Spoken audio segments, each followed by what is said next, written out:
Well, we have finally started. Oh my gosh, what just happened here?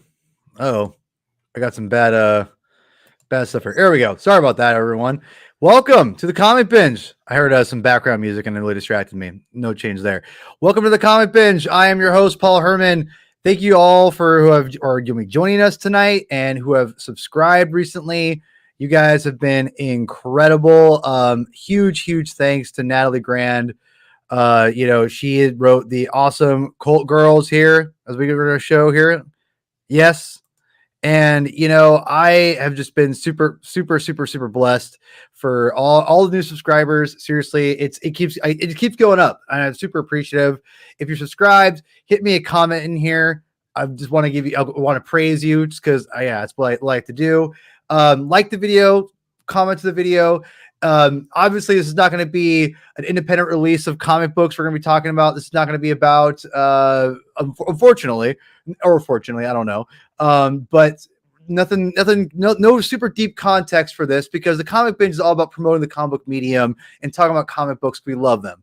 And this is a specific series of episodes for this channel called Marveling Star Wars, if you haven't heard it already. I've managed to corral my buddy Scott Rifen into joining me as much as I can, and my other buddy Chris.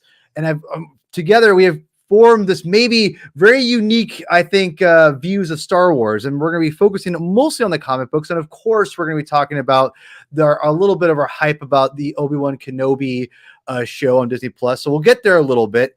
But anyway, I'll introduce the panel here. Chris, we'll go youngest first. Chris, how are we doing, my friend?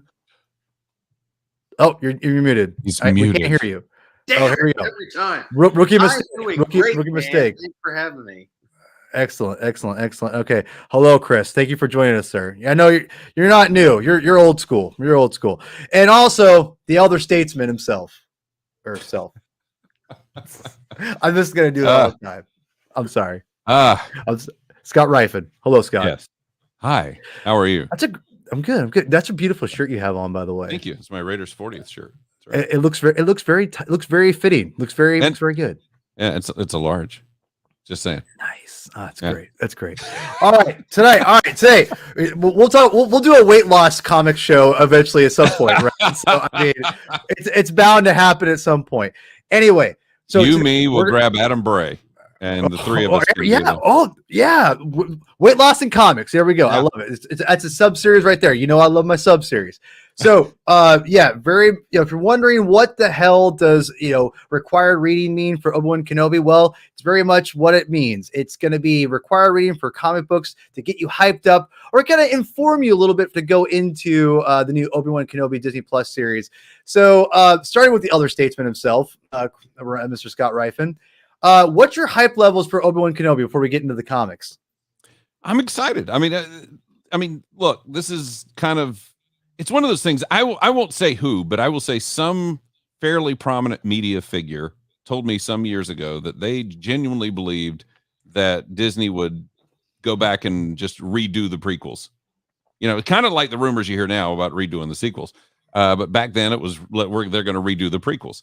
And I thought, no, they're not going to redo the prequels. They can't. And this to me is confirmation that they're starting to embrace the prequels. One of the things that happened when the sequel trilogy started out was you didn't hear the word Sith until the third film.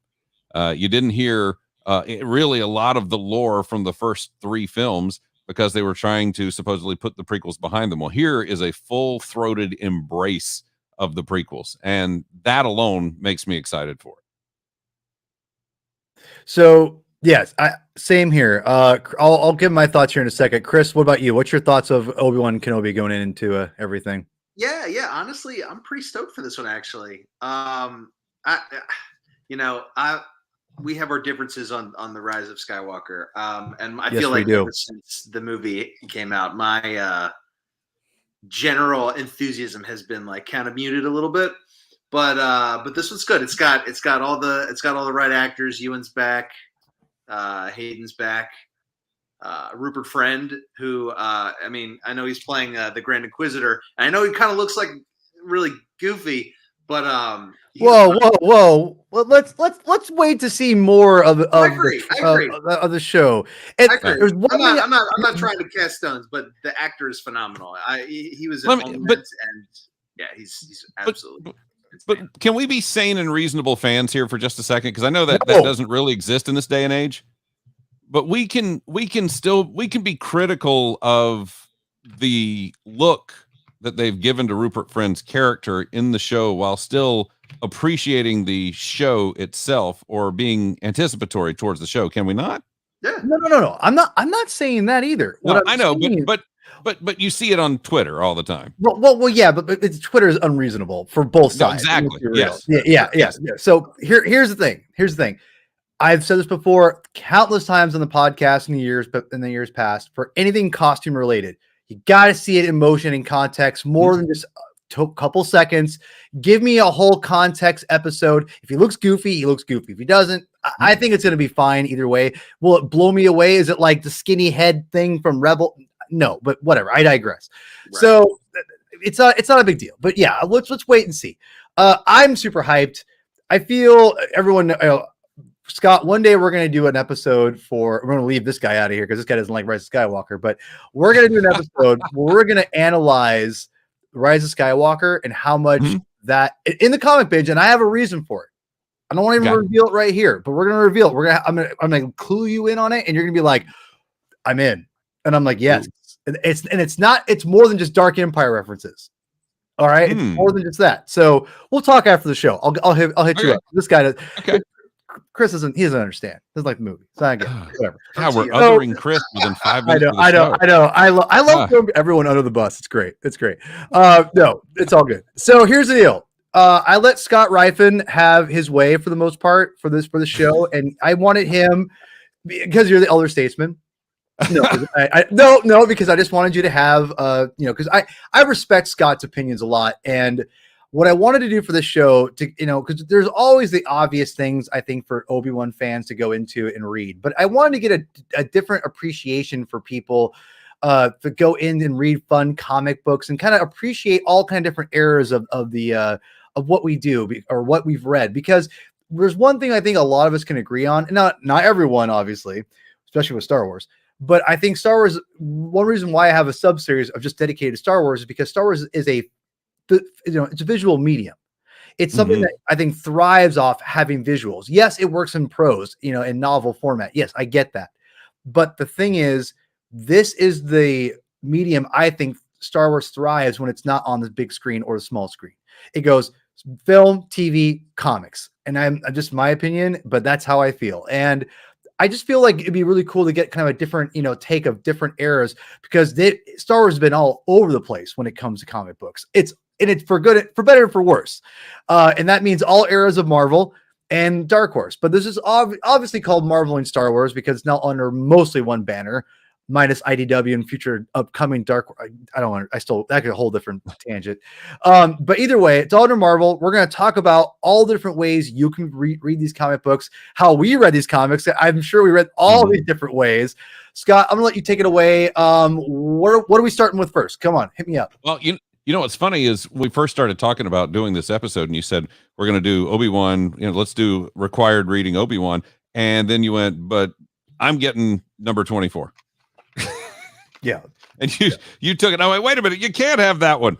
I think we all want it. Number 24, Silent Drifting, from the original Marvel series. And this is interesting for one reason, because it's not Archie Goodwin writing this; it's Joe Duffy.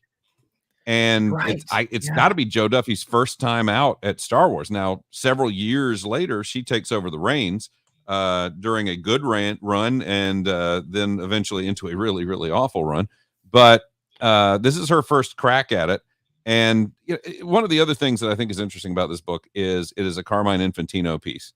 And Infantino ran the Star Wars book art-wise for several years. And I think nowadays it's a little bit, I don't want to say controversial, but it's, I think a lot of people put it down because his style was very straight, pure cartoon comic booky. But I got to tell you, and even as a kid, I would look at it and go, that doesn't look exactly right. That's not exactly the way it looks in the movie. But now when I go back, I look at it, and what I see is a very pure version of storytelling. I see very powerful storytelling in his visuals. And I understand it more than I used to understand it, which is, it's about telling the story, and it's not about making it look movie accurate. It's not about, as we'll probably discuss later in this program, Photoshop. Yes. So, so you have basically the thing opens up with Luke, Leia, Han, all on the Millennium Falcon with Chewie and their pals, and they come out of hyperspace besieged by TIEs, and they play dead, getting the TIEs to draw near so that they can blow them away. And Leia says, "Oh, that reminds me of a story." And then we go into flashback mode. Imperial crew, or back in a Republic cruiser back in the day. Obi-Wan's on transport, and Obi-Wan basically gets into that same type of thing, that same type of maneuver where they're forced to kind of drift and pretend like they're not really there in order to bring other ships closer. Of course, in this instance, they had a lot of ships that came closer in order to take care of them, blow them away, and protect themselves. I'm not gonna blow everything. Yeah, I'm not gonna blow everything. Okay, all right. But it's interesting because I think it's a tight little tale, but it's also interesting that there are a lot of differences. One of which, as we celebrate the 20th anniversary of Attack of the Clones, Obi-Wan is very opposed to the drink. There's a lot of he's telling people don't consume stimulants, and then he destroys a fermenter in order to stop a riot on the ship, and he's very dismissive of people who are drinking. And of course, episode 2, they go into a bar, and where are you going, Master? To have a drink. So it's not exactly the same Obi-Wan as it wound up being in the prequels. But in the overall, I think, again, a lot of dynamic storytelling, a lot of motion. They're in an asteroid field, and Infantino does it in a way I've never really seen anybody do it, which is just, again, it is full of motion. Obi-Wan is a little more dismissive with human life, but that seems to be a little theme that we're going to get into throughout this batch of books that we've got tonight. All right, so Chris, I'm very curious your thoughts going into this book of Silent Drifting. Now, I almost forgot, Scott, that I thought this was the Obi-Wan Anakin issue, but I forgot that was actually the annual, right? Which annual was that? Were they? Well, you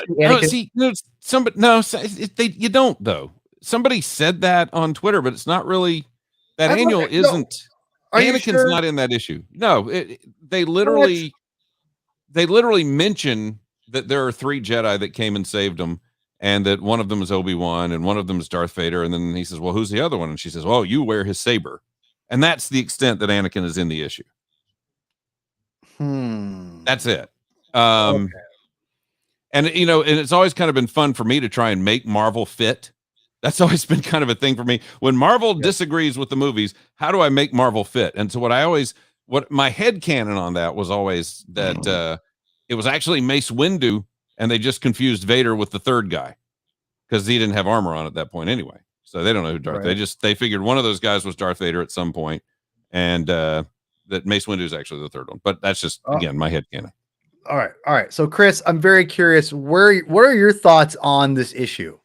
I love the story actually. So I read it in the old school omnibus. I actually had I had it in another version. The Dark Horse, the digest. No, they did like bigger. They were like trade paperbacks. They were a little thicker though. I think there was like 10 volumes. Yeah, I have those too. I have a couple of them anyway. Yeah, there were 7. You're talking about the big one, the 7 volumes. Oh, there's 7. Yeah, something like that. Yeah. Oh, excuse me. A long time ago. 7. Sorry. No, you don't understand how hard I had to track those down when they came out. Yeah, and they laid dormant in your basement until like 2 weeks ago, right? Dude, we don't have basements. That's fair. It would be underwater. Okay. I don't know geographics. Come on, man. It's not my game. Anyway, continue. No. So what I really like about this story too, a couple things, right? So the artwork for me just really harkens back to like a really nice era of artwork, and it really stands out. Like when you look at the ships, they look so intricate. You look at like the Millennium Falcon, you look at like those TIE fighters, they have like all those little raised ridges and everything. A lot of times, especially more, I think, modern, when they draw ships, they're a little more sleek. But these really look like they're like, like geometric. They're really cool. I also really like when they first introduced Obi-Wan. This is how he's sitting. Yeah, just like pimping out. What a freaking baller! Yes, yeah, dude. Word. You're not wrong. No. And honestly, just like the fact that very similar to the first movie, he doesn't really use his lightsaber. He's more thoughtful when he uses the Force. I don't know. I like it. It's a good story. It's really good. I mean, he does ship that one guy. Really quickly before you jump in, please. The panel that you've got up, or the page that you've got up, and I was talking about all the motion and the dynamism of it. I mean, when you see that asteroid belt they're in, I mean, you sense the danger they're in. It's very from kinetic. The motion, the speed, the kineticism. Exactly. Yeah, no, you're not wrong. And I got to tell you, I really liked reading this issue again, just because here's the thing with the Marvel comic books, and I know a lot of you elder statesmen. I keep saying that, Scott. I'm sorry. I'm only joking. I hope you don't get offended by me saying this all the time. I love you. It takes a lot to offend me. I know it does. I know in your line of work. Well, my goodness. But here's the thing. The Marvel stuff is so charming because it really is these different creative types that have no idea what George is thinking. There's no really established, there's no Empire Strikes Back, there's no Return of the Jedi, there's nothing. So these people are basically just trying their best to impersonate George Lucas's one film, and they think, oh, we've got this. It's Buck Rogers, but a little bit more serious. And that's what, the Archie Goodwins and the Carmine Infantinos and the Howard Chaykins and all that stuff, that's what they're all doing. And Carmine Infantino is a legend. Guy who recreated Batman. I mean, come on. I mean, dude's for real. And this stuff is super cheeseball, but I like it. It is. I like it. That's a theme for all the Marvel stuff. It's super, super fun. I reading it, some of it works better than others. But I feel like the Obi-Wan stuff definitely is really fun because he's more of a traditional mentor character. So you can kind of, I think you can have a little more freedom with him. You know what I mean? So like, I like the idea that he's just like you said, Chris, he's lounging back, just hanging out. And let's be real here too, guys. This costume is so good. Legit. I love it. I love it. Like I legit.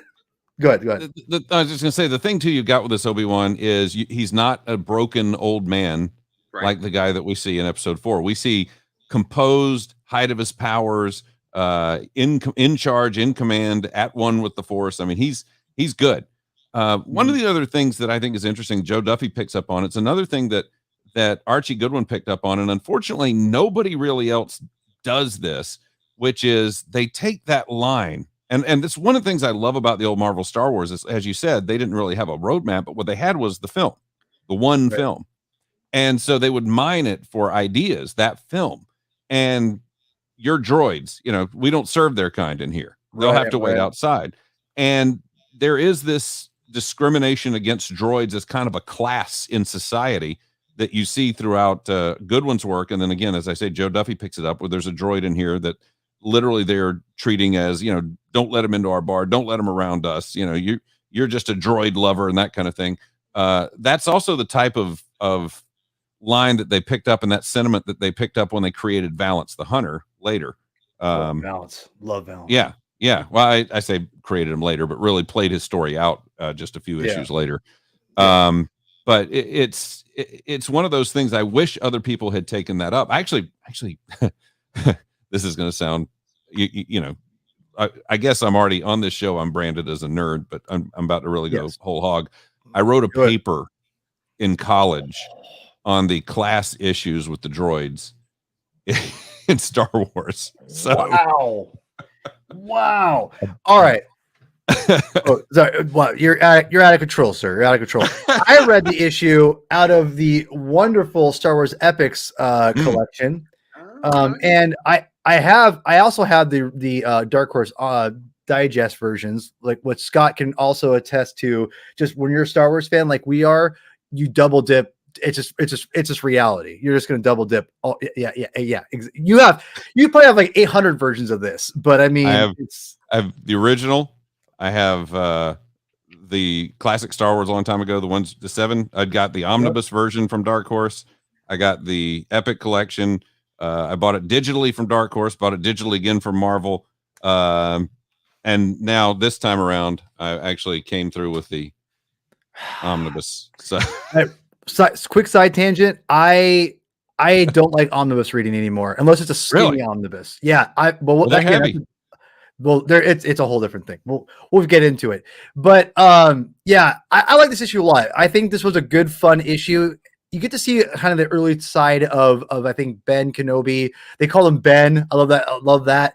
And I do love this. This costume is so cool. I'm sorry. I'm just going to talk about it again. I love that costume. Yeah. I kind of want to bring it back. And to also follow up what Chris said earlier, Chris asked, was this stuff considered canon? I believe it was. Good.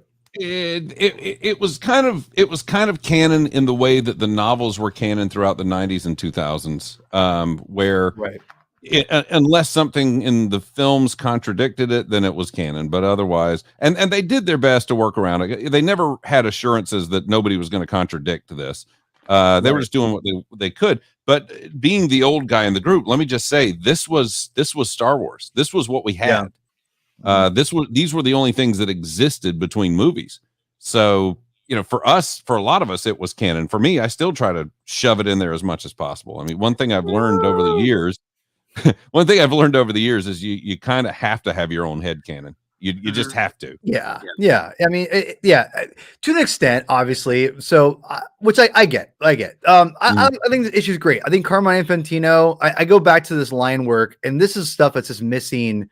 I think in comics in general, not even Star Wars comics. We're talking just stuff like this is just so much fun, and there's a lot of detail there, but it's not like super ridiculously over, whatever. I love it. I love it. It's great. So, and you know what else I want to throw in here too is, Please. This obviously it was a drawer story, one of those, they keep a bunch of stories, keep them in the drawers, and then when they need it, they jump into it. But a lot of those stories got used in the UK comics because they were publishing weekly, and you got some months you got 5 Wednesdays, and some months you got 4. So they used extra inventory in the UK, and I think this must have been one. And I didn't look at this. I've got over there about 80 Star Wars weeklies from the UK, and I haven't gone through to see if this was published before the issue was published here. But I kind of think it was, and I'll tell you why, because there are a lot of tones in this. And that's a lot of what they use, because most of those British comics were in black and white, so they took the original art and put a bunch of tones over it. The Zipatone stuff, you know what I'm talking about. And there's a lot of that in here, which makes me think, more so than you'd normally see in a regular American comic, it makes me think that it was probably used in Britain before it was used here, but I don't know that for a fact. Quick side note before we move on. What's amazing about the Star Wars Epic comic books, if you guys are wondering, you can read, they put all the stuff chronological with the Marvel UK comics, with this stuff as chronological, and in the chronological order that they should have been in if they were all released at the same time or whatever. So that's why I love the Epic collections. The chronological timelines they created are incredible alone. That's why I picked these up. These are amazing. So, and I'm so glad. I almost missed out on Epics, but I caught on to it a couple years ago, and now I'm like 1000% all in. So while this guy's going to read Spider-Man. Oh man, yeah. Oh God. Oh, it's this guy. Yeah, I was just showing off. I was just showing off. To see what you're doing. All right. So, all right. Yeah. See, it's great. I'm pretty sure the UK stuff is in there. Whereas in the Dark Horse Omnibus Digest comics, they're its own separate thing called Wild Space. Yeah. I believe it's volume 1, and then volume 2 is like a bunch of random Dark Horse stuff, if I'm not mistaken. I think volume 2. I think volume 2's got. Okay. I'm not going to say because I don't remember. That's right. That's right. You won't say. You probably don't remember. No, I'm just kidding. No, you're right. There's British stuff integrated right in there. I see it right here. I told you. All right, we gotta move on. We're going crazy. We're going crazy tonight. All right. So Scott, what's next? What's the next book? Let's go classic Star Wars. I want to save. I want to save that other one for later. The classic Star Wars. And now you, P Thug, went and read this on the in the original strip form. Yes, because I'm a baller. Baller's got a ball. Okay. Because you know what? Yeah, this thing is just. Oh man, this thing is just incredible. This is just incredible. Awesome. It is awesome. I did not read it this way though. Oh yeah, because you're not a baller. That's why. No, but here's the thing. So Scott, he showed me the comics because he was like, "Oh, this is the easiest way to read them." Because it is. Because what Dark Horse did, this is all the Sunday newspaper strips. Archie Goodwin and Al Williamson. We'll get to them in a second. They wrote these Sunday strips, and then Dark Horse, I think, in a very fun way, they try to release them and put them into comic book format like so. And they're on Marvel Unlimited. These are all available digitally. What we're holding in our hands will show again is available digitally as well. But they released these comic books and colored them. Now, these came out in newspaper. Now, there was one, the Sunday strip was colored. The other strips were not.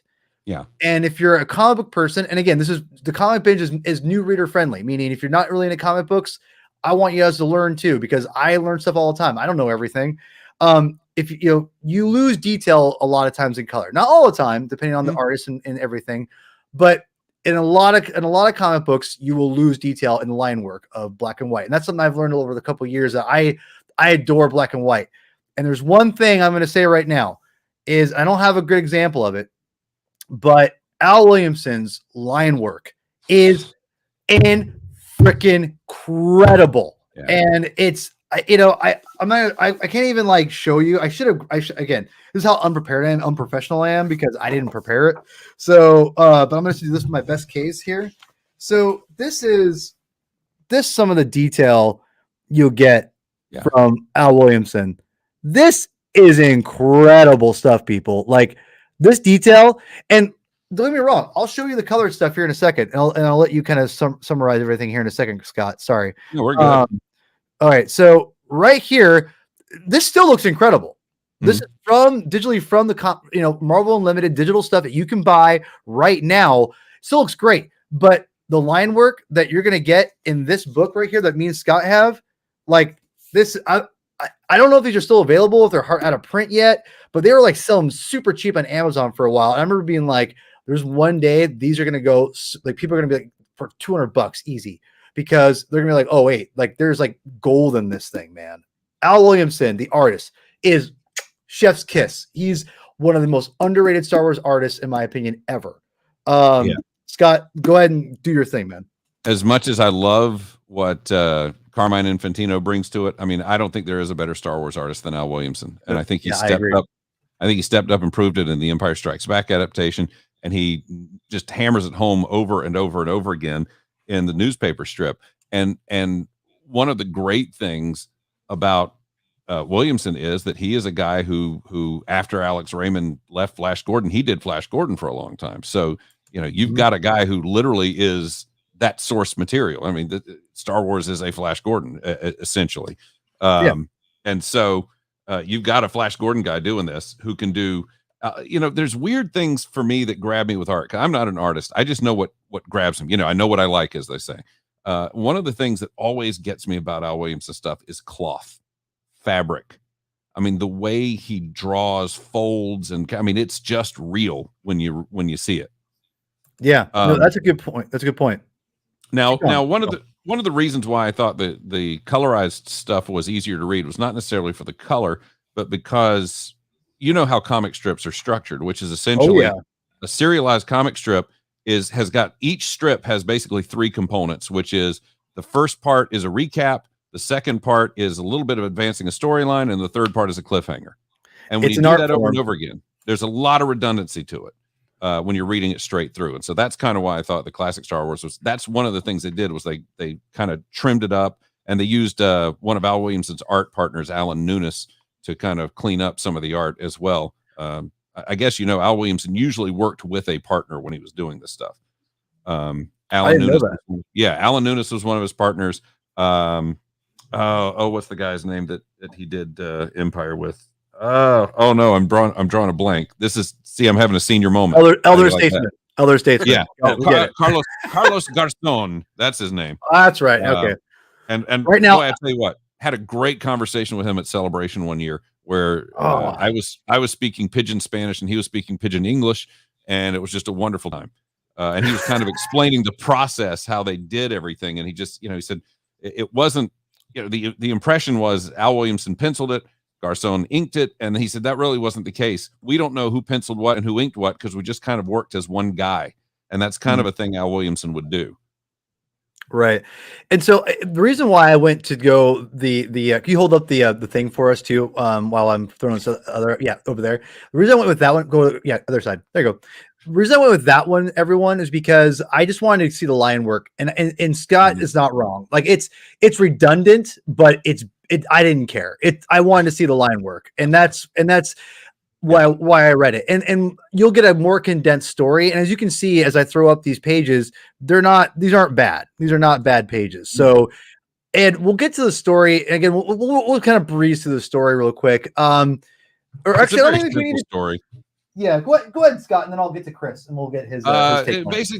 Basically, the rebellion is trying to sell arms to some creatures on a planet to help kind of advance their war against the Empire, and somebody is attacking those guys, stopping the arms sale, and somehow a guy shows up and dispatches the people attacking the arms salesman with a lightsaber, and then says his name is Ben Kenobi. And that gets back, of course, to the rebels, who Luke says, well, I got to find out what's going on here. I'll take over the job as the arms salesman and find out what goes on. And he does then make contact with Ben Kenobi, who it turns out, and this is not a spoiler alert because it's pretty early in the process, but this is an actor who's been altered by surgery and by a little help from Darth Vader to appear to be Ben Kenobi, and he's playing the role.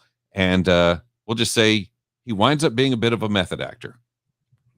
I just realized too, and again, you just watched the Clone Wars, Scott, but Chris, segue into you kind of know this is also a callback almost to that episode with Cad Bane a little bit, almost with Obi-Wan Kenobi himself, where he gets the name Ben. Yeah. It's a little bit like that, which I'm not sure if you got to that point yet. Scott? No, I'm not there yet. No. God, get on it, man. Come on. What are you doing?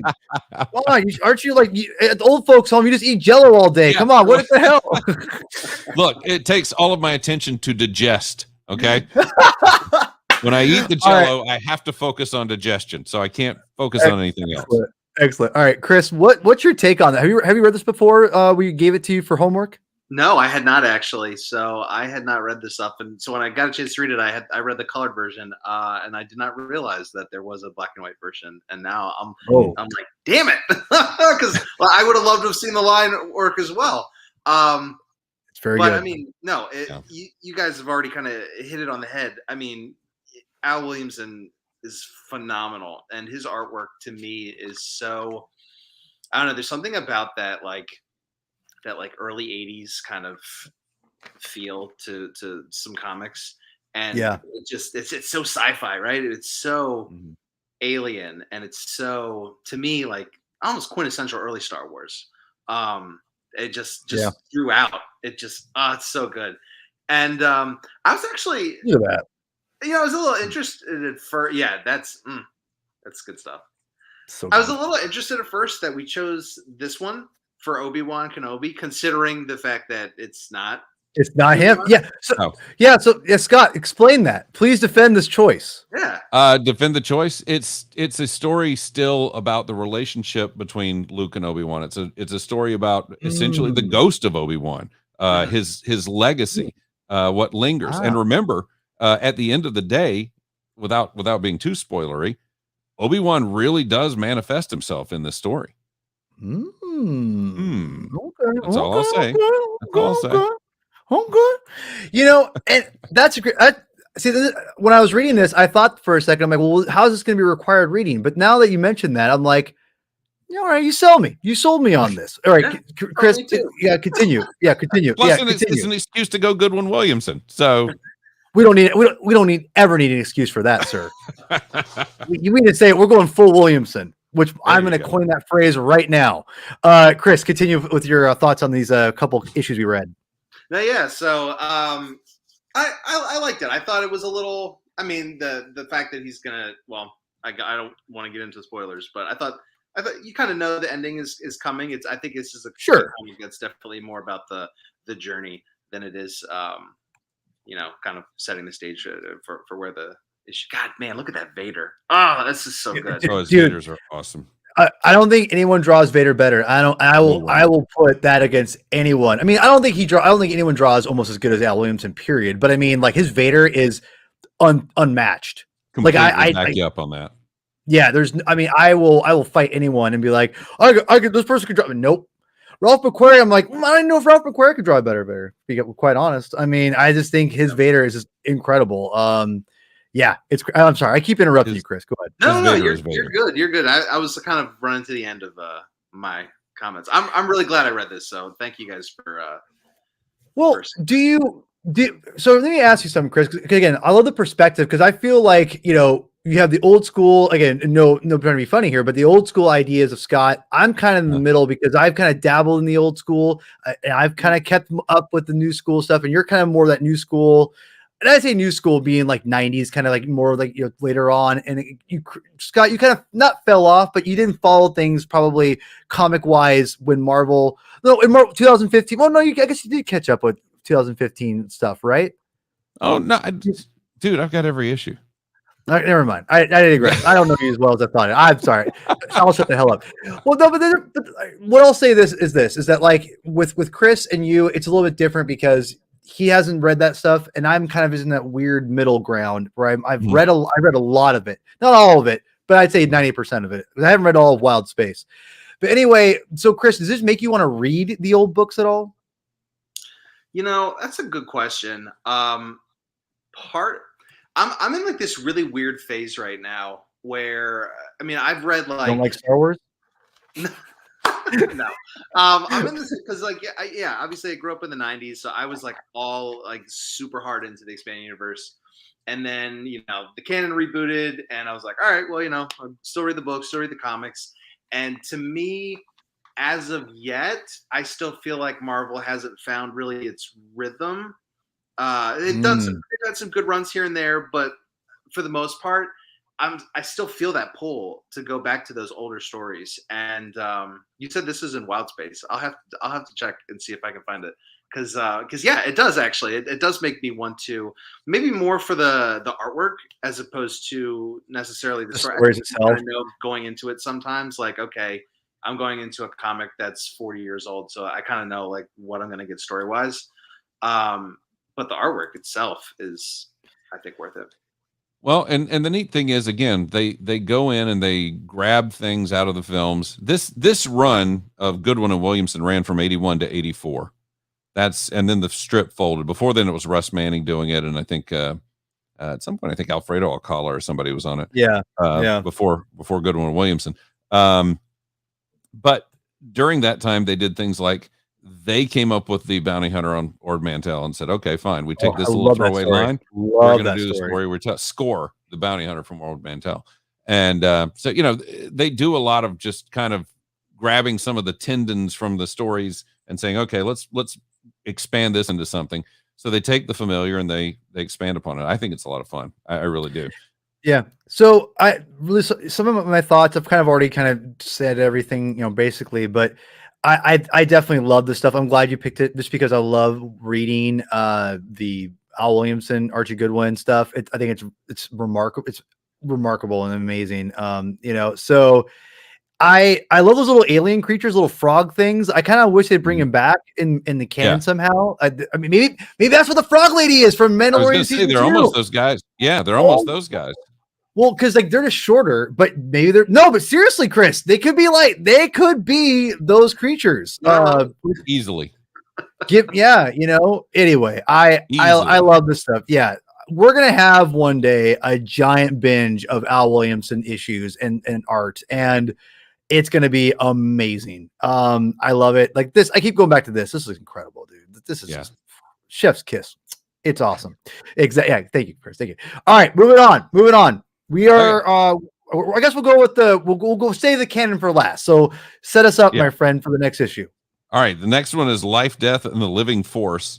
And in reviewing Obi-Wan stories in the comics, I decided to pick this one because it is just, to me, it is bizarre. It is literally about how the Force treats life and death, and essentially Obi-Wan, they're in a forest. Obi-Wan thinks he finds a nice, cute little creature, which turns out to be the camouflage of another creature, the natural camouflage of another creature who's been on consuming him, and they wound up doing permanent damage to the creature, and in a kind of what I feel like is kind of an un-Jedi way, don't really have a lot of empathy for the creature.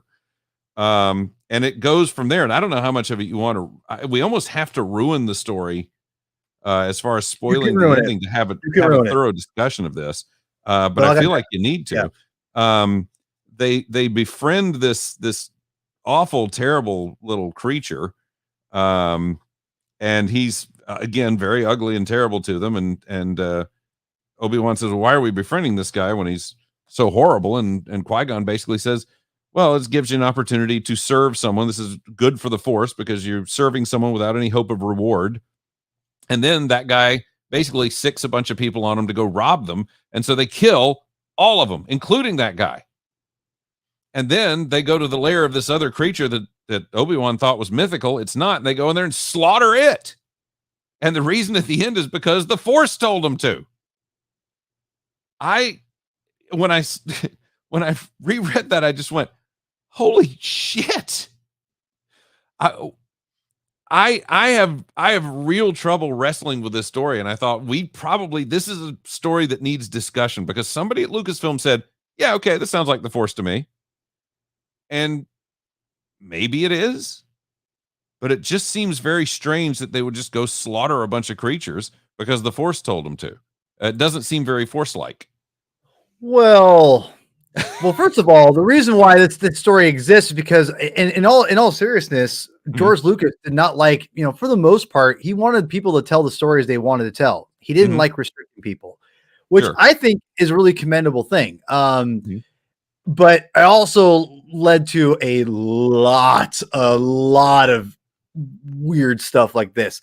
Yeah. But let's be real. Tales was a series really more where that would happen. Yeah, exactly.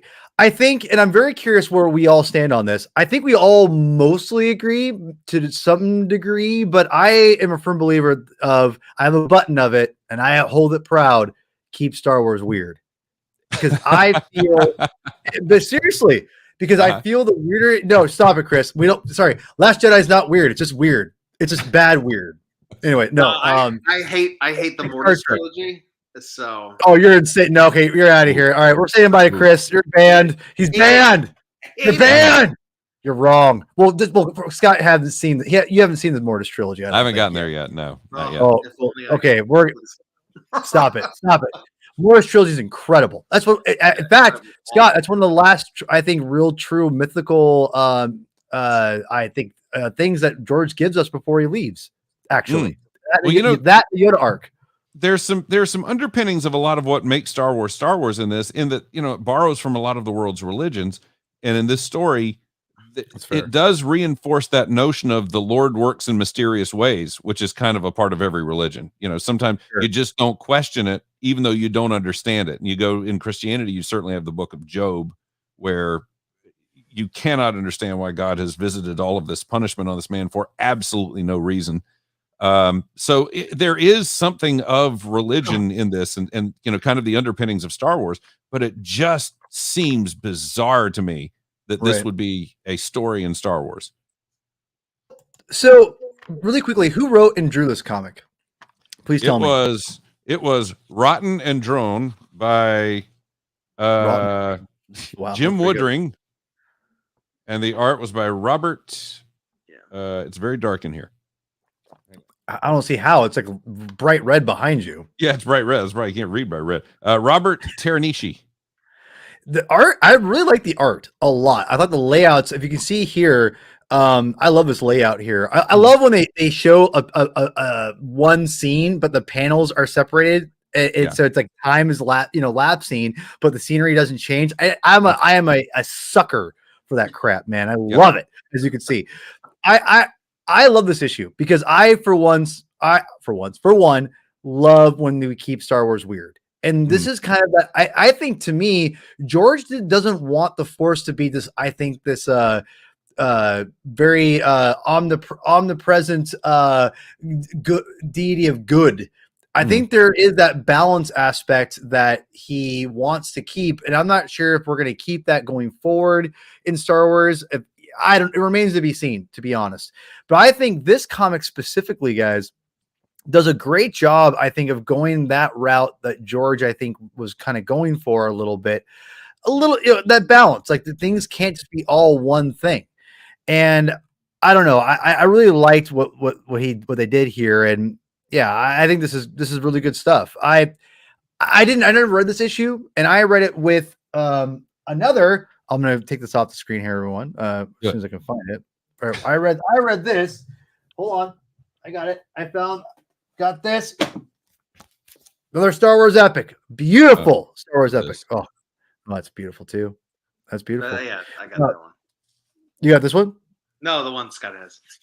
Oh, you had that one. Okay, cool. Hey, man, come on. That's great. That's great. This, again, epic, man. The clone, this is just, I cannot wait to go one day.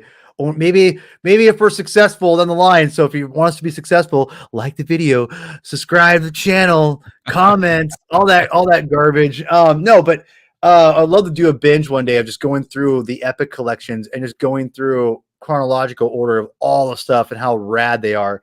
I have not read the Tales stuff very much, but this makes me want to read them, to be quite honest, because I like the idea of these little short. I'm a sucker for short stories, and I love when you can wrap. There is a true art and a fashion to writing any short story, but much less a comic book short story. When you only have like 8 pages or 6 pages, it's hard, man. Tales was interesting. I mean, because they kind of, when they started it, they were like, they're not canon, mostly. Yeah, they did. Yep. Maybe. Yep. Right. I think a little later, I think there were a couple that they were like, actually, yeah, these are canon. But for the most part, yeah, it was really designed to be like an artwork showcase and a way to, like you said, just kind of like get weird. You know, there were some weird stories, some funny stories. But yeah, some weird stuff in there. Yeah, so with all this stuff, like this is great layouts, man. Like this is fantastic. Space in the bottom. I love it. Like this is why Star Wars. I'm going to show you here, Scott. You walked away. Like I don't know what you're doing. I was seeing if I had the Tales. Oh, that's okay. The epic. Gotta get the epic, man. So this is a great example of how beautiful. I'm glad you picked this comic because look how beautiful this layout is. This is incredible. Like this is why Star Wars is a visual medium to me. Like you could describe this in a book. I'm sorry. Like this only fits to me in this, right, in the comic book format or in film or TV or whatever. So I really like this issue. This makes me want to go read all these tales. Chris, what was did you read this before? Were you read these Tales comics when they were coming out? Because you're a 90s kid. This came out late 90s, right? Maybe even the early 2000s, probably. Okay, yeah. I mean, I know I've obviously I have it, so I know I've read it at some point. It didn't stick with me at all. So kind of when I was rereading it, it was like experiencing it again for the first time. And it was okay to me. I think the creepiest thing for me was that like super creepy centipede thing at the start of the story. I mean, that thing is like horrifying. With a little baby face on top of it. Little baby face. Yeah. I kind of my takeaway was kind of the same as Scott's, where it was like, you know, Qui-Gon was like, yeah, you know, the Force said to kill him, so we killed him, or yeah, the Force said to feed the guy, so we fed him, and then he was gonna kill me, so I killed him. We wiped him out. Yeah. To me, okay, so but this is the fact that you like this is what I find interesting about this story is that it's out there, and so it's not necessarily wrong. It just, to me, feels wrong when I'm reading it. I don't know if it feels, but I think when I read it again, I didn't I didn't overanalyze every panel and dialogue balloon or whatever. But what I will say, what I liked about this is I think what Qui-Gon was doing was giving people a chance. And when they don't follow through, you got to protect your neck, like NWA, or Wu-Tang would say, but that's the thing though. Like, I feel like he's teaching Obi-Wan a lesson is that you got to give people a chance and trust people, but you also got to, not be stupid either. And you also got to, do the right, do the things that are hard that a Jedi have to do. So I feel like the writer, Yeah, exactly. So the writer, I felt, did a great job of, again, in a short amount of time, giving us a really good moral for Obi-Wan. And I think that the Jedi need to kind of, that Qui-Gon kind of lived by, and he kind of, maybe he was always doing the things that and I think we'd all agree to this. He would do the things that the Jedi didn't want to do, like maybe wipe out all those people. Maybe the Jedi wouldn't have done that, but Qui-Gon knew that if we don't do this now, that they're going to come back and do this later on to other people. We got to clean up house. Yeah, I hold Qui-Gon on a higher moral plane than the rest of the Jedi. We see that they had lost their way. Absolutely. Yeah, absolutely. Go ahead. Go ahead, sir. Oh, me? I was just going to point out Robert Teranishi. I thought I recognized those lines, so I looked it up, and he did do Union as well. I thought that was the case. Oh, okay. All right. Which one was Union? Where Luke and Mara Jade get married. Yeah, they get married. Oh God, that was a comic, not a novel. Yeah, it was a comic. Yeah, but it was written by Mike Stackpole. Well, but hold on. If think about this today, what's to say if Twitter existed back then for EU? Imagine the novel people would erupt if they knew that that's happening in a comic book, not the novel. And it was a novel guy writing the comic book too. I mean, Stackpole wrote the Rogue Squadron comics too, but he wrote. But think about that. Yeah, there should be a novel. You know, I will say I appreciate though about this story is that it's a Qui-Gon story too, and there's not enough Qui-Gon material. Amen. True. It's coming. I'm telling you, it's coming. Imagine the show. I really do. Imagine a Disney Plus show about a young Qui-Gon learning to be like a different Jedi. Sign me up. Sign me. All right. Up. Fan cast. Yeah. Go ahead. I'll even take his Force Ghost showing up. I need to see him. Well, fan cast. Fan cast Qui-Gon. All right, you go first. I can't even think of it right now. See? Hard.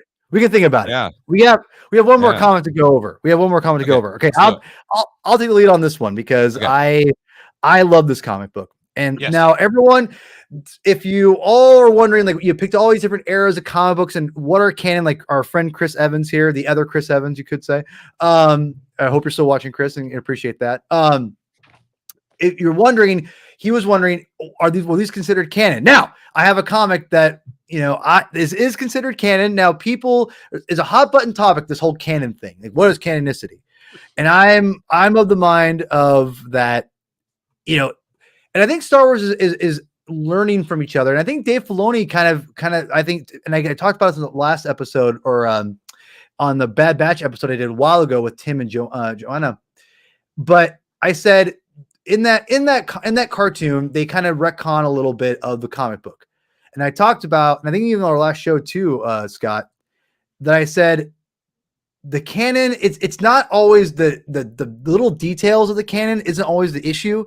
It's the big stuff. It's the main stuff that happens. Broad strokes. As long as the broad strokes. As long as that is still there, that's all that matters. The little details and all that is whatever.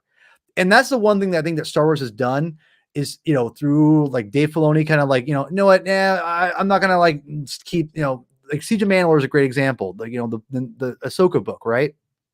That was not something that people like he was not going to hold himself accountable to that and say, no, I'm going to do things differently. And with the comic book, he did the same thing with the Bad Batch.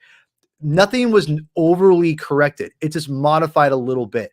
And I think the broad strokes is all that matters. And Star Wars is trying to figure that out.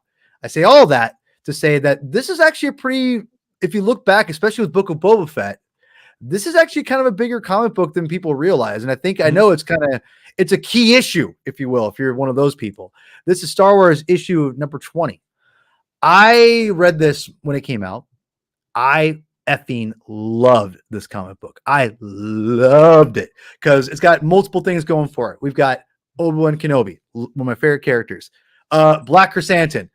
Love Black Chrysanthemum then, love Black Chrysanthemum now. Don Tatooine, Jabba, it's all that stuff. Give it to me. Give it to me. Give it to me. I love this issue. Again, I'm not going to spoil it here, people, but this follows up on some previous stuff that happened in a random other issue of Star Wars where it's a kind of a random tale of Obi-Wan. Mm-hmm. I don't want to give it away.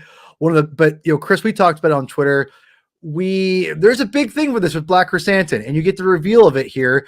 And I say why this is ramifications and why it's important for canon, because either way, this is sticking. How and what happens to Black Chrysanthemum stays, and we all know what happens to him. Again, we're not going to say what, but if you're keen for details, you will see what happens. Mm-hmm. But I'll throw it to Chris first, because now this is more of our Star Wars, Scott. I'm just kidding. But no, I love this issue, and I know I'm very curious what you guys think about the art. This is a hot button topic, I think, but I love this issue. It's a great one and done. Black Chrysanthemum, I think, looks incredible. I think this cover's striking. We need more covers that actually kind of tell us what's going to happen in the comic book, like this. This is amazing. Did this actually happen in the comic? No. But did it basically happen? Yes. And that's all that matters. So I love it. Jason Aaron, I thought, had a pretty good run on Star Wars. It wasn't amazing, but it was pretty damn consistent, I thought. And I thought he really shined for the specifically for the Obi-Wan comic books. I thought he did a great job. So Chris, what's your take on Star Wars issue number 20, and how did you read it? So I read it in the last flight of the Harbinger trade paperback. As I did. Collecting the canon, I guess, with the trade paperbacks. I like this issue a lot. It's fun. It's a sort of quick, easy breezy kind of one issue. It's got a lot of moving parts to it. Anything where they get to throw in a little bit of Owen Lars always kind of piques my interest. I like that. You get a little bit of little Luke too, and it tells a story of Obi-Wan kind of being that Overwatch protector of Luke. We see that they're going to show a little bit of it probably in the Obi-Wan show. You saw it in the Visionary's Tale, Old Wounds, when he fights Darth Maul. But there hasn't been a whole lot of actual storytelling where he's in this position. That's a great shot, by the way, that you're showing right there. It is. So you asked about the artwork, and it's funny. I think the artwork fits for this. I think in general, not my favorite kind. It's very detailed, especially with the faces. I think. Is it too Uncanny Valley for you almost? No, there are other. I think it's what is it, Guru FX or something, where it's like they take Guru FX. Yeah. That stuff I can't do. But some of this, it works for me. I think it fits well for the story. And something about, I don't know, the way that it's drawn, you feel the weight kind of behind the action. It's very exciting to read, and it flows really nice. I think easy breezy is probably the best way to explain this. But this is to me what the strength of comic book medium is, though, because if you're like us, we're all busy. Everyone's busy, right? Does everyone have time to go read a novel? Does everyone have time to sit down and what is the writer going to tell me? And what do I have to think in my head? Sometimes you just want something to really quick. No, but seriously, I'm being one of. I got an 8-month-old. Okay, I don't have time even for comic books. but you do, because here's the thing: the comic books are great because I can sit down and read this in 10, 15 minutes, and I'm like, cool. I can move on with my day, or I can sit down and read. I can binge like a ton of. You can. The beauty about comic books is that it gives you a very short window of time to devote to, that you can just if you're ADHD like myself, you can just go in and out. Really? No, but seriously, I love it. This is one of the most underestimated aspects of the comic book medium, in my opinion, is that it is tailor-made for people who just want to have are busybodies like myself and want to just move around a bunch. You don't have to commit to read a book and remember what happened there. It's no, you can go, cool, that was fun. Moving on to the next book or next project or whatever. I love that about comic books. This is why I love this comic book. It's a one and done, quick, easy thing. Get on there, people. If you have Marvel Unlimited, read this. It's fun. It's only a couple minutes. It's well worth it, in my opinion. Scott, I'm very curious what you think about this. I know you read this when this came out because you just told me. So what's your take on this issue, my friend? No, I enjoyed this one a lot. I wasn't nuts about the storyline that got us to this thing, because it wasn't what I wanted them to be telling at the time. But this story in particular, I do enjoy. What's that? Yeah, but the framework that led to this. Yeah. Sure. Which it's actually on page 1. I guess we can say it's Obi-Wan's journal. I mean, we can say that, right? Yeah, on page 1. Yeah. But the story itself is a good story, and it's a story that I think a lot of us wanted to see. some aspect of Obi-Wan looking out for Luke in the desert over the years. Some of the things I really like about it are not just utilizing the T-16, but the fact that Luke took the T-16 and broke the T-16, which is something that also happened in the radio drama. If you remember, he's out there racing Fixer, and he goes through the stone needle and he busts the stabilizer off of it. And so it's one of those things that obviously this has been a recurring thing with Luke. He takes the T-16 out for a big spin. He's going to race it, whatever, run it, and he's going to break it and crash it, which, again, he is George Lucas essentially. And that's what George Lucas would have done. So True. I like it. The art has got a real Photoshoppy quality to it. And I know that was a big criticism of this series at one juncture. There are a lot of criticism worthy moments in the series in the overall, but I don't find them in this. I go back to one I mentioned to you the other day, which is there's a shot in one of the issues of Leia with a set of headphones on there, and it literally looks like they color formed, just stuck a flat pair of headphones on top of her head. It looks ridiculous. That's a Spaceballs reference, man. I keep telling you that it's a Spaceballs reference. Okay, God, it could be. It could not be. this, sir. It's a Mercedes. Awful. Oh, God. But I like this. I think it works well with the desert too, because they really, I think they used photo reference materials and plunked them in on the desert, and then kind of colored them to make them look comic booky. But it works. It really, really works. I like the storytelling a lot. And again, one of the things that I think is interesting too is that all of the comics that we picked are very emblematic of something that Star Wars is really all about, which is motion. I'm listening to that Secrets of Star Wars book that Mark Altman co-wrote. I'm listening to the audiobook right now, and a lot of what they're talking about at this point where I am in the book is how the ILM crew is trying to make the motion look good. Everything has to be fast. Everything has to have blur, has to go by the camera. And I think everything that we picked and looked at has that sense of motion that to me is vital to Star Wars storytelling. No, you're absolutely right. That's a really good point. The artists all have that motion in here, and Obi-Wan isn't just staying pat. And there's again the Star Wars Tales issue, right? I brought it up. I'll bring up the page right here. This movement, right? Like, I mean, this cover. I mean, there's that again. I don't want to spoil too much. I want people to read the book, but this very issue, the cover is a great example of what kind of it hints at what's happening. This one doesn't have a ton of movement, but I think the spaceships do, I would say. Yeah, not on the cover, but again, you go and see the asteroid belt that they're in, and there's a lot of movement. Yeah, there's a lot of movement here. But there's great stuff there. I mean, obviously, we gushed about the brilliance of this stuff. I mean, yes, this is just incredible. But no, I think you're right. There's a lot of look at the Blacker Sand's feet. Like you see the dirt, you see the sand. Same with Obi-Wan's cape. That attention to detail is just I love it. And people criticize this art a lot during. I think he did the that one of the TLJ Last Jedi tie-in issues that led into the crate, I think. And people were saying like, "Oh, it looks too much like Photoshop." Blah, blah, blah. And listen, like you can criticize artists for photoshopping, using references, and too much, and it's whatever. But one thing Scott and I have talked about a long time is, and I don't think about swiping, like stealing people, like that's different, right? Where you're stealing designs and things like that. But this is comic books is a monthly medium, people, for the most part. It's not graphic novels. They got time going on, and I don't really hold that against people completely all the time. I mean, if you're plagiarizing someone's work, essentially like you're taking their whole layout and just doing it your own, just changing out characters, and it's not an homage by any means, because there's a fine line, but like there are people out there who have done that, and that's not right.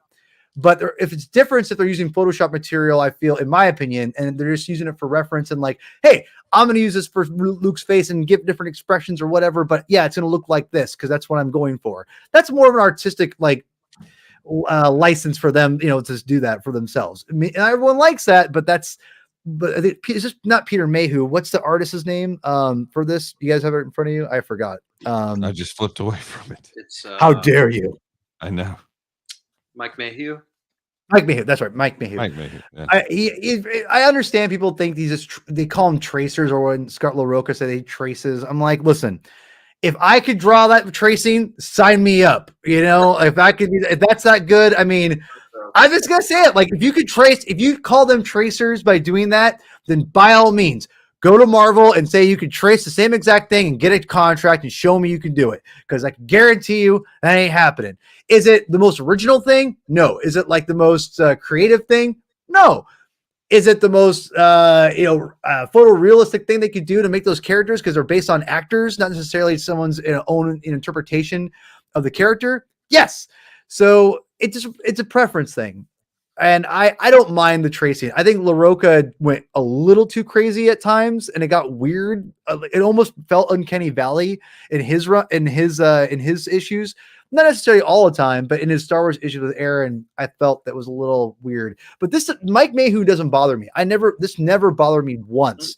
His issues were so. I love the art. I thought it was great. So yeah, we are wrapping up here, and guys, another great episode of Marvel and Star Wars where we busted down Marvel comic books. This is great. Final thoughts. I'll give it to the young guy first. Chris. Final thoughts. Any final thoughts? Yeah, I want to talk about Obsession. Oh wait. Oh yeah. Okay. Oh yeah. I almost forgot. All right. Go ahead. Go ahead, sir. Continue. No. We're saving it, man, for next time for sure. Well, but I will say the one thing that we danced around that I think is worth considering when we talk about what's required reading for Obi-Wan is, Dark Horse did such a really great run of Clone Wars comics, and a lot of it wasn't necessarily Obi-Wan and Anakin focused. They kind of ran the gamut. They did a lot of really great Quinlan Voss stuff, but there are some good arcs. The defense of Camino, the battle for Jabim, and Obsession, which leads into Revenge of the Sith, and is one of my all-time favorites. The artwork from Brian Ching is just incredible. He's one of my favorite Star Wars artists. Right. There's a lot of good stuff in there, and I know that the Obi-Wan show, we've seen like clone trooper armor in it, so we know that there's going to be like some aspects of it, and I really enjoyed how they kind of evolved his relationship with Anakin and how they kind of became brothers. And that's something that, even in the comic book world, outside of that run on Clone Wars, we haven't had like too much that's really Obi-Wan and Anakin. I know like Marvel did a 5-issue miniseries, but I think that's like pretty much kind of it right now for the new canon stuff. So it's good stuff though. I like it. Which, by the way, the Obi-Wan and Anakin comic was written by one of my favorite Star Wars writers, Charles Soule, and it's maybe my least favorite of his comics, which is really weird because I didn't reread it because I didn't love it when I read it, but anything with Palpatine, he killed. It was so good. He did Lando too, right? Oh, dude, Lando! I could go on for days. Oh, Lando is they should just make that into a movie, and I'm not joking. Like, that's incredible. We'll cover that eventually. That's an event. That's on the docket at some point. But we will be covering this at some point. I'm not sure when. It could be next month. I don't know. We haven't talked and discussed yet, but we'll get there. But Obsession will be coming up because it is regarded because Asajj Ventress makes her appearance in comics with this. Correct? This is her. Not with this one. She makes her appearance in the Defense of Camino. But this is kind of Obsession was like Dark Horse basically taking everything that they had developed in the Clone Wars, and then they were like, okay, we got to wrap everything up before the movie. So this has General Grievous. They wrap up Dirge. They wrap up Asajj Ventress. All those kind of plot. They kind of put everything in a nice little box, and it's set I think like a month before Revenge of the Sith. Cool. Right on. Yeah. No, we'll cover this at some point. Again, I'm not sure what we're gonna do next month. We'll talk. Three of us will converse and we'll figure it out. But when I gave you your homework, you asked about this, and I knew this was more than just like 1 or 2 issues. If this is like a 1-issue thing, I would have been like, well, yeah, let's add it on. But this deserves its own like talk. You know what I mean? So anyway, but yes, thank you for as always, Chris. Thank you for joining our panel here. You're part of the team. Scott. Final thoughts, my friend. What's your take on the whole night? Well, what I think we showed tonight is that there is great Star Wars comic material across all of the spectrum. Yeah. We went old school Marvel. We went Dark Horse. We came up to all the way up to almost current Marvel. And there's great stuff throughout. And what is wonderful about that is that it's these 3 little movies that came out way back when, that we keep finding new ways to look at these characters and these situations, and keep finding ways to grow this little corner of the galaxy. And it always gets to seem fresh, and like having Black Crescent and this new the newest issue that we read. I mean, it's just here's another growth of this corner of the galaxy. And it's what I like about it. That, I always am jealous of Doctor Who fans, because Doctor Who can be anything. It can be a comedy, it can be a romance, it can be a drama, it can be, costume drama, it can be history, it can be whatever, it can be science fiction, it can be a Western. Star Wars is kind of all of those things at once, but at the same time, it's always Star Wars. So, it takes, I think, more effort and more creativity to find those corners of this galaxy to make it seem fresh. And I think we did a really good job of finding different things across there that show that creativity and that inventiveness. No, I just love the fact that we all come from different aspects of Star Wars, and again, that's the strength, I think, of the franchise, and this is why I think that big franchises like Star Wars, Marvel, DC, whatever, it's commercialized, it's it's there, it's $1 billion industry, it's there to make money, but there's something to it that just will captivate people because of the characters in it, and because they're relatable. And I think that's the thing that I think it's so amazing about Star Wars, is that the characters they are archetypes, right? And the reason they're archetypes is that's why we're drawn to them, and there's always new ways to interpret the archetypes, and there's new ways to give them more meaning. And I think that's what's so beautiful about these franchises, and I love them. I love Star Wars to death, and I love comic books. So putting those 2 things together, like peanut butter and chocolate, or gummy bears and gummy worms, I don't know, whatever that analogy will be. But anyway, Scott, Elder Statesman, where can we find you, sir? Oh, I'm hanging out there. I'm on Facebook, Scott Rifen. I'm on Rifen on Twitter, at My Star Wars Story on Twitter. And of course, you can catch my daily podcast, If You Dare, on the iHeartRadio app. Ooh, not for the faint of heart. I'm just sad to say that. Not for the faint of heart. I love also how you're talking. You're actually legitimately getting enthralled by comic books, and you're actually legitimately like, oh yeah, okay. You keep going through. I saw it. Oh yeah. I saw it. I love that. That's just Scott Rifen to a T. Chris, where can people find you at, sir? I'm on Twitter at Vile0. You are there. You are there. And you're doing a very keen entertainment thread. Oh yeah. I wanted to do something different this year. I feel like I watch and read a lot of stuff, and then I forget about it. Play games. This year I'm just gonna keep track. There you go. Not a bad thing. No, it's not a bad thing at all. It's great. Love you guys. You guys are awesome. So thank you so much for coming on the show and spending your Friday night evening with me. It means a lot, honestly. This has been a lot of fun. I've wanted to do this Marvel sub-series or Star Wars sub-series for so long. You guys doing it, it feels like it's taking shape, and I'm like, yes, I'm into this. So thank you to everyone who are watching, the new subscribers. Again, thank you. Again, I'm gonna say thank you to Natalie Grand for basically, her episode is my biggest episode yet. A lot of new subscribers because of her. Seriously awesome. Go buy Cult Girls. It's great. It's unique. Go check it out. I'm just gonna praise her because I'm really grateful for the growth of the channel because of her. So, and again, anytime I'm just grateful for everybody, all you guys. I mean that. I try to be as authentic and as real as possible. But yes, but please that's what we love about you. I try it. Thank you, Scott. Thank you. But yes, please like the videos. I hate saying this, but like you taught me, Scott, sometimes you gotta say, hey, look at me. So like the video, subscribe to the channel, comment. Yes, I hate saying that. I'm not doing that. I hate that. But anyway, go check it out. We got Space Demons Part 2 is coming soon. I got some new pages back today. Oh, good. It looks incredible. Not because of my story, because Antonio's art's insanely good. But that's hopefully going to be done. Hopefully in a couple months. We're pushing full steam ahead.